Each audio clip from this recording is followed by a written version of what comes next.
In earlier videos, we've talked about how to create arrays. And in some of the past couple of videos, we've been creating this dog names array by using an array literal. Well, let's talk about how you could create an empty array. So first thing that you need to do is you need to specify what type of values you want to put into the array. So we're going to do an array of strings. So you do the square brackets, and then you do open and close parentheses to call the initializer on this and say, I just want an array of empty dog names, right?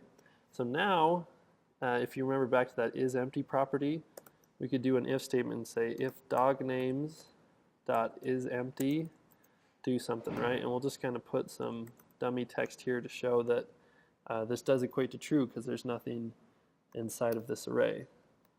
Something else that we can do here, let's say rather than have an empty array, we want to fill an array with a bunch of one type of value.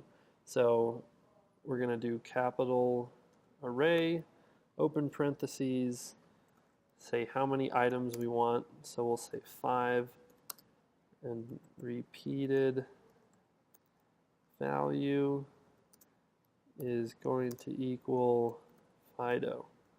Now what this does is it takes this value Fido and creates an array however big we specified here and applies Fido to each and every one of those.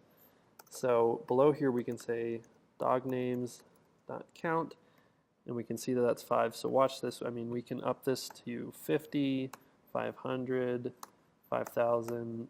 I mean, all the way up to 500. I mean, you can go much higher than this, but it's just showing you how you could create an array of a bunch of one things very quickly. And lastly, I just want to talk about how you can create an array from multiple arrays. So for example, let's create an array of female dog names. So we'll say Jenna, and we'll do one Sarah. Right, so here's an array of 2 strings, and we'll do male dog names. This is going to be equal to Fido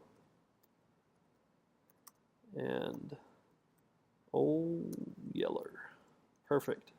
Okay, so we have our 2 arrays here that have string objects, and we're going to say female dog names plus male dog names, and boom, now the dog names array is equal to the values from these 2 arrays up here, and we can change the order by saying male dog names plus female dog names, and that's completely valid.